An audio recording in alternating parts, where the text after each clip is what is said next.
보통 성령을요, 다이나마이트라 이렇게 비교를 합니다. 그만큼 성령이 굉장한 힘이 있고 폭발력을 갖고 있다. 그런 의미가 되겠습니다.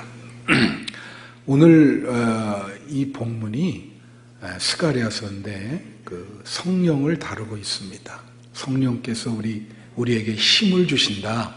그런 말씀인데, 이 스가랴는 이스라엘 역사를 잘 알아야 돼요.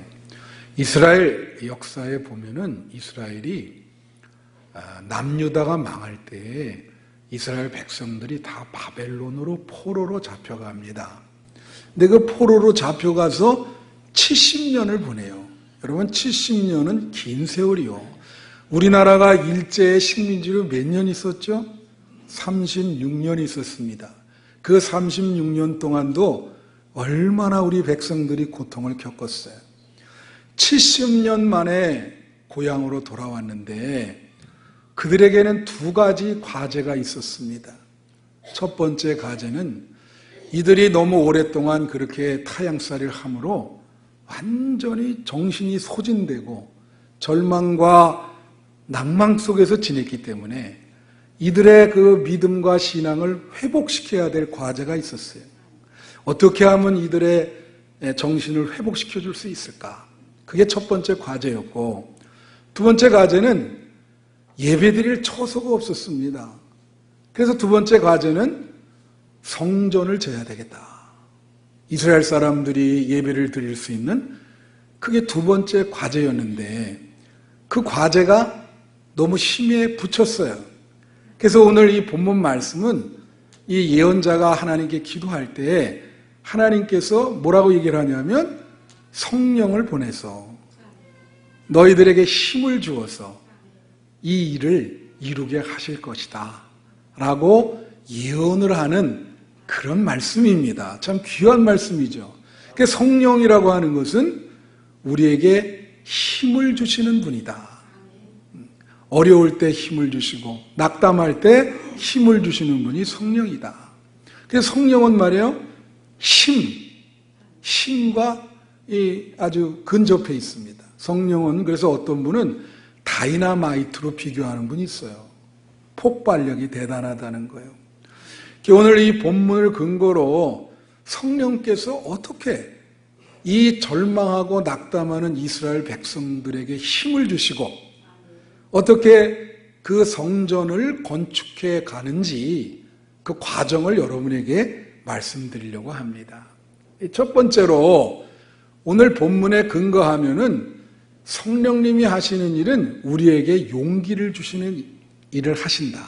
우리에게 용기를 주면서 힘을 실어주는 거예요. 용기를 주면서, 절망하는 우리에게 용기를 주면서 힘을 실어준다. 여러분, 용기라고 하는 말이 영어로는 courage라 그러고 독일 말로는 게무트라 그래요. 그래서 이 게르하르트 에벨링이라고 하는 분은 성령을 아예 용기라고 하는 것과 동의어로 설명을 합니다. 성령은 용기를 주시는 분이다. 그래서 여러분, 격려라는 말 있잖아요. 격려하다. 여러분, 누군가에게 격려를 해준 적 있어요? 격려를? 너무 힘이 드시죠? 염려하지 마세요. 격려를 주시는 그 분들이 있거든요. 이 격려의 영어가 뭐냐면 encouragement예요. 그게 가운데에 뭐가 들어가냐면 courage라는 말이 용기예요. 그러니까 격려는 다른 말이 아니고 자신감 없는 사람들에게 용기를 주는 게 격려입니다. 용기를 줘요. 성령이 하시는 일이 바로 그거라고 하는 거죠. 우리가 참 그 마음이 약할 때가 많죠. 그래서 우리가 어떻게 격려할 수 있느냐? 그 격려도 두 종류예요. 뭐냐면 무슨 일을 하는데 사람들이 그 일에 대해서 자신감이 없어요. 뭐라고 얘기하냐면 잘 못할 것 같습니다. 그럴 때 뭐라고 격려해 줘야 되냐면 잘할 수 있어. 걱정하지 마. 잘할 수 있다. 그게 좋은 격려죠. 또 미래에 대해서 불안해하는 사람들이 있거든요. 염려하고. 그래서 항상 어떤 마음의 짓누름이 있냐면 미래가 잘 안 될 것이다. 그렇게 생각하는 분들이 있어요. 그런 사람에게 뭐라고 얘기를 하죠? 잘 될 거야. 미래가 잘 될 거다. 걱정하지 마라. 잘 될 거야. 그게 격려죠. 여러분, 우리 한빛교회에 속한 성도님들은 서로 그런 격려를 하시기를 부탁드립니다. 우리가 잘 못하는 사람에게 우리 성도, 우리 교우들 예를 한번 들어볼까요? 우리 교우들이 잘 못하는 게 뭐냐면 앞에 나와서 사회 보거나 또 앞에 나가서 이렇게 대표 기도하는 거 상당히 힘들어해. 잘할 수 있을지. 그죠? 그래서 제가 언제 한번 얘기했죠? 어느 교회 가서 여성교회 헌신 예배를 드리는데 의자에 이렇게 서로 앉아 있었거든요. 여성교회 회장이 내 옆에 앉아 있었는데 얼마나 떠는지 그 의자가 흔들거리면서 내 의자도 흔드는 거예요. 내가 죽겠어, 이 여자보다도. 그래서 내가 붙잡고 떨지 좀 말라고, 잘할 거예요. 사회를 그날 처음 본데 걱정하지 마. 사회 잘 볼 수 있으니까 뭐 이거 그걸 그렇게 걱정하냐. 근데 여러분 앞에 나와서 해보면 달라요. 이게 다리가 많이 떨리죠. 여러분 공사, 이 한국에 공사가 많잖아요. 무슨 뭐 가스공사, 뭐 석탄공사, 설교 지적공사를 하고 들어봤어요? 설교 지적공사. 이 담임 목사의 그 설교 지적공사 사장은 사모님이에요. 제일 거기서부터 지적해. 당신 오늘 뭐, 우리 집 사람은 그렇게 많이 지적하지 않아요. 어떤 목사님이 이제 집에 가게 사모님이 이렇게 벽장을 열어보니까 달걀 5개랑 500만 원이 있는 거예요. 깜짝 놀랐어요. 이거 감춰놔서 이걸 열어보니까. 그래서 사모를 와서 오라 그래서 다고치면서 아니 이 계란 5개랑 500만 원 이게 뭐냐 다고치니까 이 사모가 하는 말이 당신이 여기 와서 교회에서 새벽 기도도 매일 설교할 때마다 은혜를 못 받으면은 계란 하나씩을 여기 바구니에 넣었다는 거야. 그 목사님이 보니까 계란이 5개뿐이 없는 거야. 야, 내가 그렇게 설교를 잘하냐? 은혜 못 끼친 게 5번밖에 없어. 그랬더니 아니지. 항상 은혜를 못 끼쳐서 그 계란 팔아가지고 500만 원이 된 거야. 500만 원이 얼마나 이게 계란이 많은 건데. 그 목사님이 얼마나 상심이 됐는지. 그죠? 이게 사모는 잘할 수 있다고 이렇게 해줘야 돼요. 다른 사람 몰라도. 성도는 뭐 그렇게 잘할 수 있다. 잘할 것이다. 이게 그렇게 쉽지 않거든요. 그래서 여러분, 사람이 말이에요. 실패를 경험하면 자신감이 없어져요. 잘 못할 것 같아. 베드로도 그랬잖아요. 믿음의 실패를 경험했잖아. 그러니까 예수님을 못 보고 도망가잖아. 그 실패를 경험한 베드로를 붙들어 놓고 예수님이 어떻게 해? 자신감을 불러넣잖아. 괜찮다. 너 나만 사랑하면 돼. 그래서 이 성령이 하시는 일이 그거라고. 여러분 잘 못하는 분에게 제가 말씀드려요. 성령이 어떻게 격려해 주시냐. 다 같이 잘할 수 있다. 예, 그게 성령님이 여러분을 두들기면서 너 잘할 수 있어. 걱정하지 마라. 또 미래에 대해서 미래가 다 불안하죠. 성령님이 어떻게 얘기하냐. 잘 될 것이다. 여러분 다 같이 잘 될 것이다. 예, 성령님이 그렇게 여러분을 옆에서 격려하시고 등을 두드려 주시고 그렇게 하신 게 성령이 우리에게 힘을 주시는 거예요.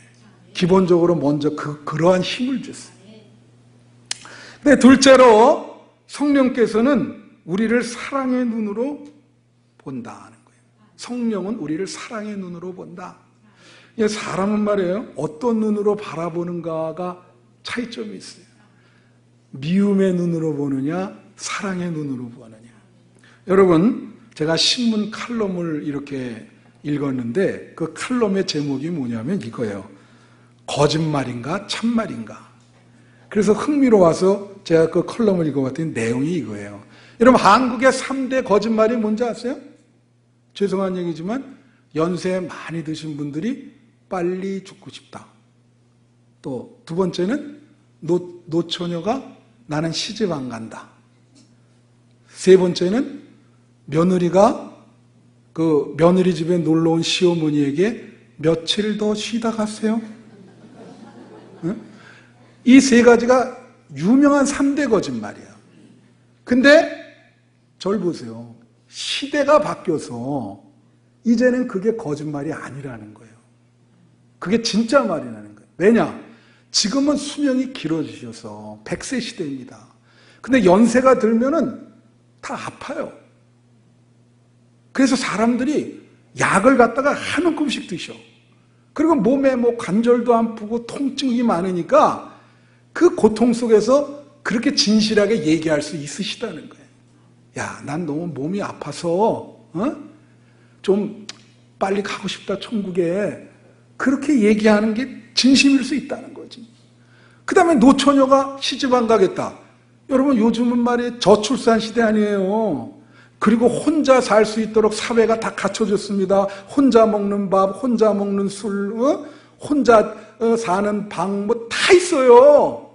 그러니까 이제는 능력이 있고 전문성이 있으면 어떤 생각하냐면 여자들이 특별히 이런 생각해요. 아이, 그거 진짜 가정 가지고 아기 낳고 누가 이렇게 고통스럽게 사냐? 그냥 내 뜻 마음대로 펼치면서 혼자 내 뜻을 실현하면서 살겠다. 그래서 시집 안 간다. 요새는 그게 진짜라는 거예요. 아, 그 말 일리가 있구나. 그리고 또 며느리가 시어머니 며칠 쉬었다 가서 이게 진짜일 수 있대. 왜냐? 시어머니가 이제 옛날에는 며느리가 시어머니를 무서워했거든요. 요새는 시어머니가 며느리를 무서워한다는 거예요. 왜 그냥? 애기 맡길까 봐.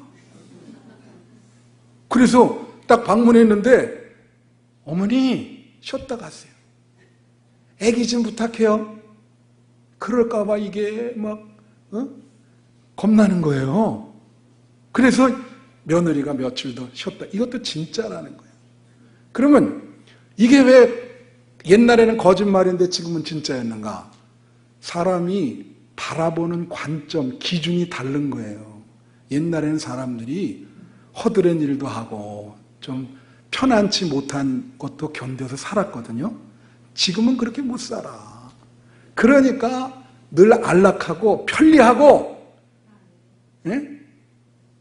효율적으로 살라 그러니까 이런 생각을 하는 거예요. 내가 왜 힘들게 결혼해서 살아가냐?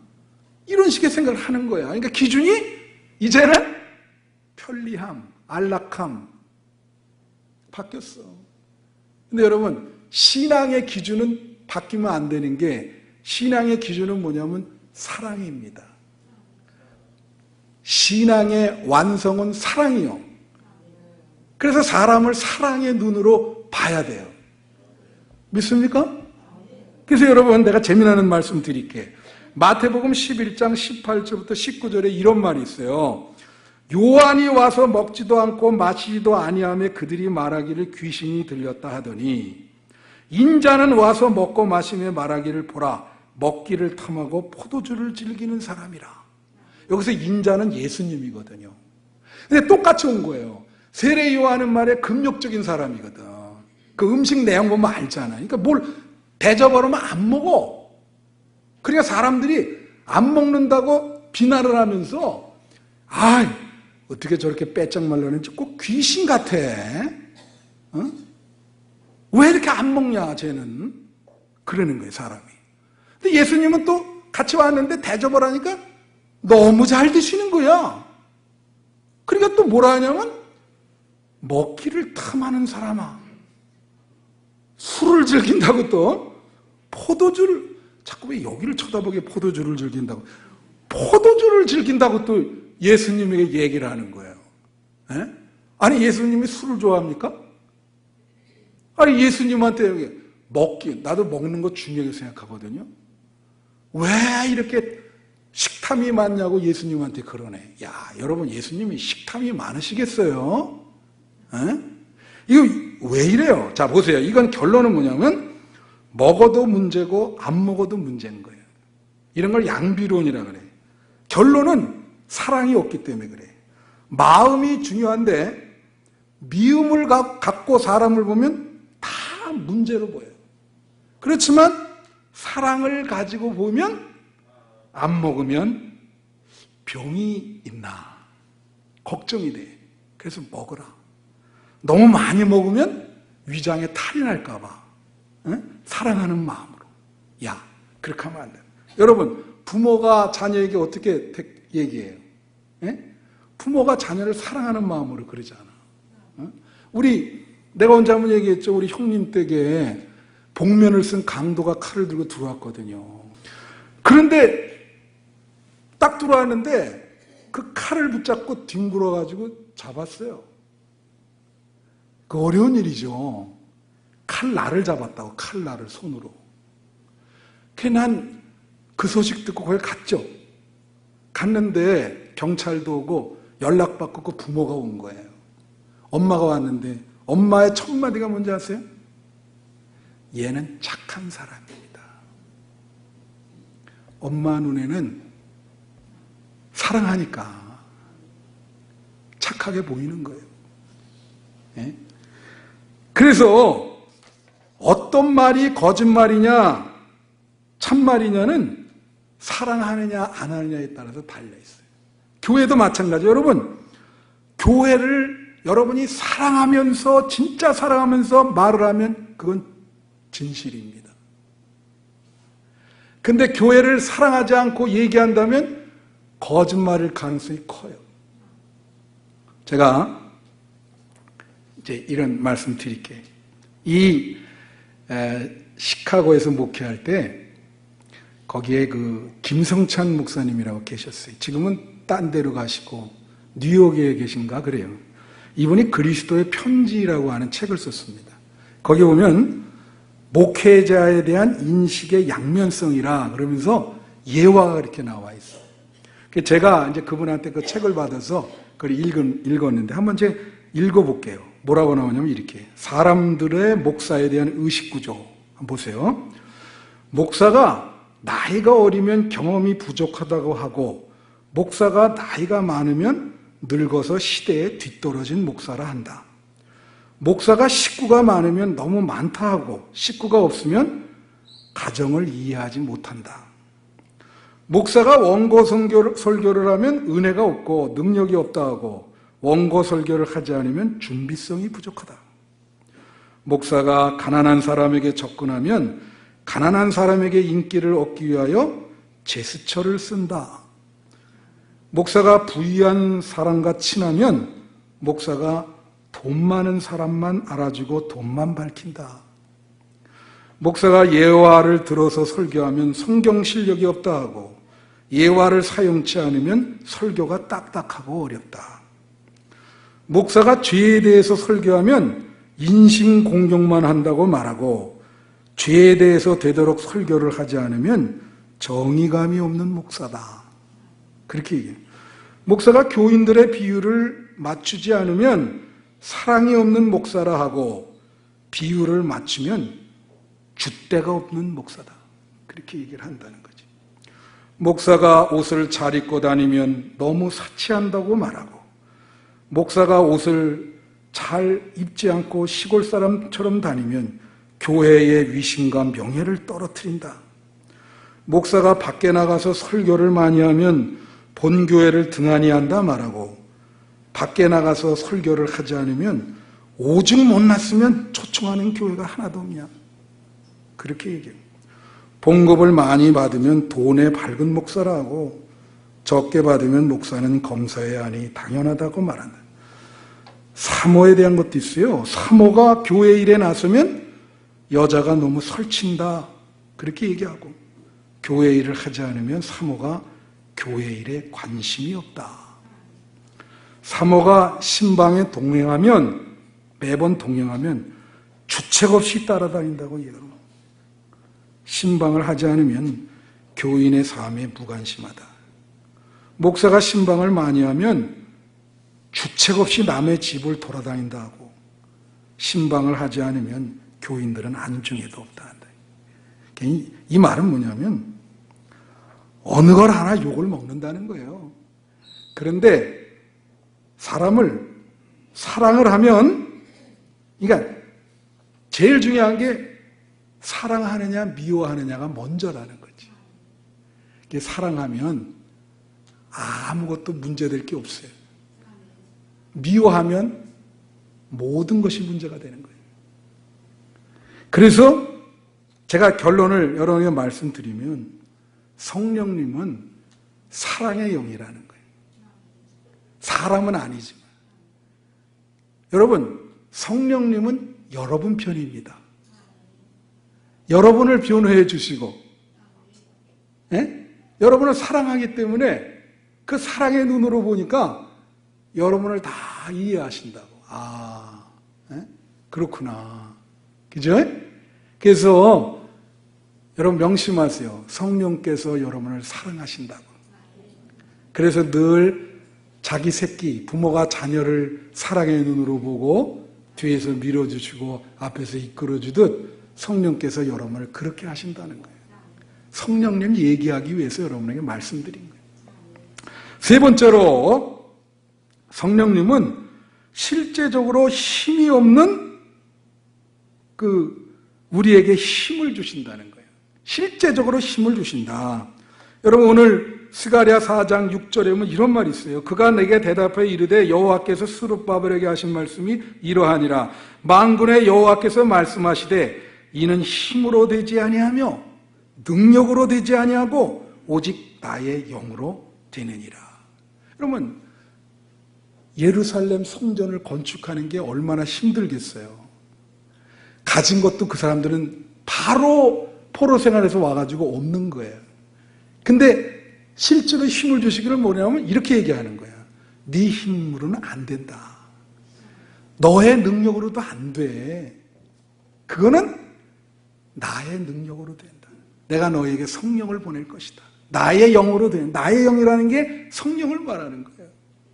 그래야 힘을 받는 거죠. 내가 해줄 것이다. 오늘 그 말씀이요. 걱정하지 마라. 그 스가랴 여기 보면 그렇게 더 힘을 주시는데 여기서 우리는 그걸 알아야 돼요. 뭐냐면 우리는 다 연약하다. 다 같이 우리는 다 연약하다. 우리가 그것을 깨달아야 돼. 왜냐하면 여러분 폴 투르니에라는 사람이 강자와 약자라는 유명한 책을 썼습니다. 여러분에게 하나 물어볼게요. 여러분은 강자입니까? 약자입니까? 예. 근데 대부분 사람들이 강자로 비춰지기를 원한다는 거예요. 그래서 약한 모습을 감추고 위장을 한다는 거예요. 예? 근데 이분의 지론은 뭐냐면 사람은 다 약하기 때문에 그 약한 것을 인정할 때에 비로소 강자가 된다는 거예요. 이건 신앙에서 더더욱 중요해요. 왜냐하면 신앙에서는 이 말이 맞는 게 우리가 약한 것을 인정하고 깨달아야 성령의 도우심을 받을 수 있는 거예요. 그래서 먼저 내가 참 약하구나. 참 허점투성이구나. 이것을 인정해야 돼요. 그러면 성령이 도와주십니다. 예? 우리는 다 약한 사람입니다. 숨길 수가 없어요. 그래서 성령이 우리 약한 것을 도와주며 실제로 힘을 주신다. 실제적으로 힘을 주신다. 그 다음에 마지막 넷째로 오늘은 하나가 더 있습니다. 성령님께서는 우리가 계획하는 일의 진행을 순조롭게 해주신다는 거예요. 자, 이게 뭐냐면요. 4장 7절에 보면 이런 말이 있어요. 큰 산아 내가 무엇이냐? 내가 스룹바벨 앞에서 평지가 되리라. 그가 머릿돌을 내놓을 때에 무리가 외치기를 은총이 그에게 있을지어다 하리라 하셨고, 여기 보면 큰 산이 어떻게 된다고요? 평지가 된다. 평지가. 그 말은 큰 산은 장애물이에요. 이 장애물을 깎아서 나갈 수 있도록 순조롭게 진행되도록 해주겠다. 그가 머릿돌을 내놓을 때, 이게 성전을 짓는 거예요. 성전 지을 때 머릿돌 있죠? 그래서 여기에 보면 은총이 함께 할 것이다. 그렇게 얘기해요.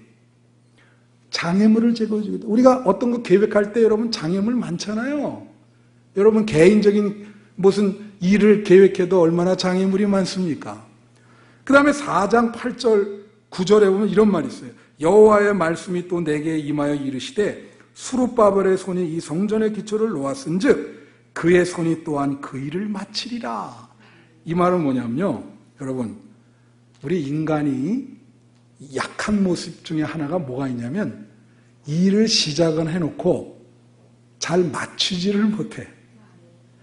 끝이 좋아야 모든 것이 좋은 건데 끝 마무리를 못하는 게 또 인간의 모습이거든. 그러니까 오늘 이 본문에서 성령님 하나님께서 얘기하기를 뭐라냐면 네가 시작한 것, 이 성전 건축이 끝까지 잘 마치도록 도와줄 것이다. 일의 마지막까지 성령님이 책임을 지신다 이거예요. 일이 순조롭게 되도록 도와주신다 이거예요. 그게 성령이 우리에게 힘을 주시는 거예요. 여러분 계획하고 뭐 이런 일들이 있잖아요. 항상 장애가 있잖아요. 장애물이. 그걸 제거해 주시고 여러분이 기도하면 성령님을 보내주셔서 그걸 순조롭게 되도록 그게 마칠 때까지 도와주시겠다. 그런 일이 여러분 가정에 일어나기를 축원합니다. 여러분 사업에 일어나기를 축원합니다.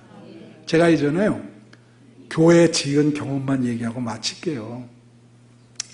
제가 이번에 이 몽골 울란바토르에, 물론 거기에 선교사랑 일꾼들이 짓지만 우리가 이제 어렵게 헌금해서 이렇게 해서 저기와 감년, 제가 교회를 저게 5번째 짓는 겁니다. 예, 지금까지.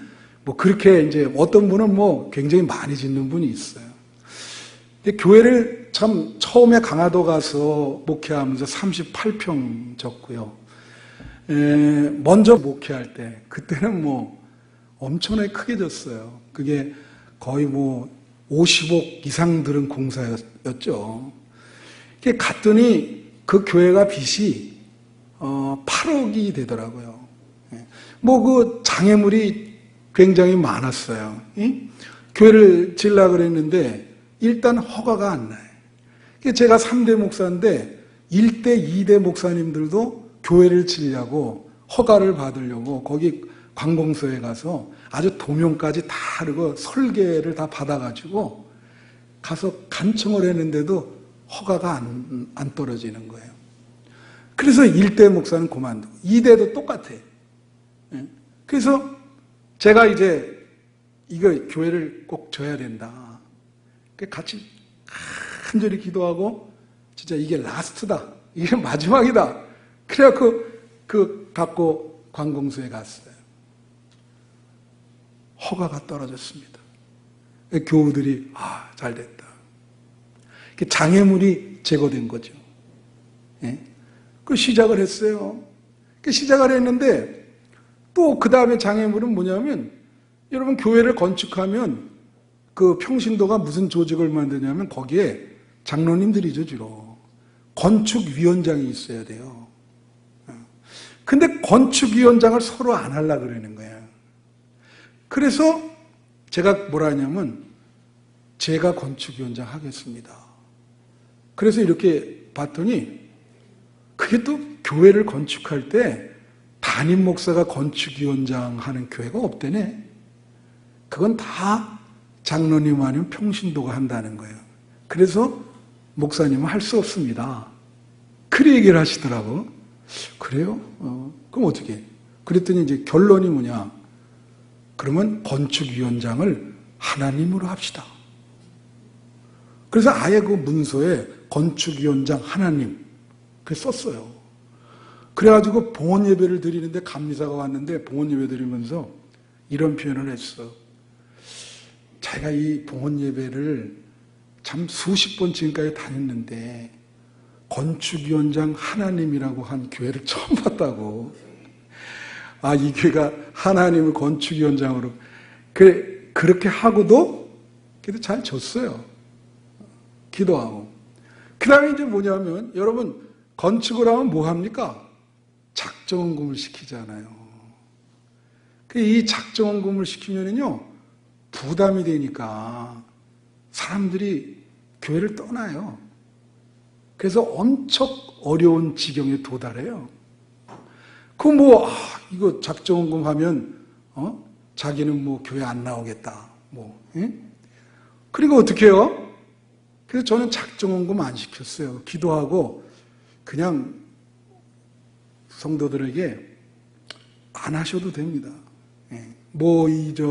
마음이 감동된 대로 하세요. 안 하셔도 좋고. 그런데 그때 이제 저와 부목사 셋이 있었어요. 목사는 다르잖아요. 그래서 목사 4명이죠, 저까지. 제가 작정원금을 시켰죠.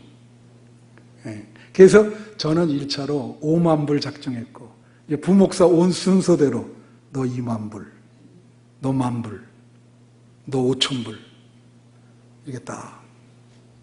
그래서 목사들만 작정원금 했어요. 그래가지고 교회를 잘 쳤죠. 그게 전적으로 성령의 도우심인데, 근데 그거 참 의견일치를 보고 그렇게 교회를 짓는다는 게 보통 어려운 일이 아니더라고요. 정말로 어렵더라고요. 그래서 이제 이제는 못 짓겠다. 그러니까 여기 지금 여기에 보세요. 지금 그것도 예루살렘 성전을 건축하는 건데 얼마나 어려움이 많았겠습니까? 그러니까 성령님이 지금 힘을 주는 거 아니에요. 너희들이 안 해도 내가 마칠 것이다. 그러니까 하나님이 건축위원장이라는 말이 맞아요. 아니, 그분들이 아주 잘 생각한 거예요. 하나님 건축위원장, 하나님이 마칠 것이다. 그렇게 얘기하잖아요. 그죠? 제가 이제 여러분에게 이런 말씀 드린다는 것은 우리 일평생 어떤 일을 계획하고 진행하는 것이 참 많죠. 뭐 사업적으로 할 수도 있고 또 직장에서 할 수도 있고 여러분 개인 가정에서 그거를 진행하는 과정에서는 반드시 장애물이 있습니다. 또 방해 세력이 있을 수도 있어요. 근데 성령께서 우리를 어떻게 도우시냐, 그 일이 잘 진행되도록 장애물을 제거해 주시고 그게 순탄하게 갈 수 있도록 우리에게 힘을 주신다. 그 성령님을 믿으시기를 축원합니다. 따라하세요. 잘할 수 있다. 잘 될 것이다. 그게 성령께서 오늘 이 시점에서 여러분에게 주시는 말씀입니다. 믿음으로 받으시기를 축원합니다. 우리 3분 동안만 기도하겠습니다.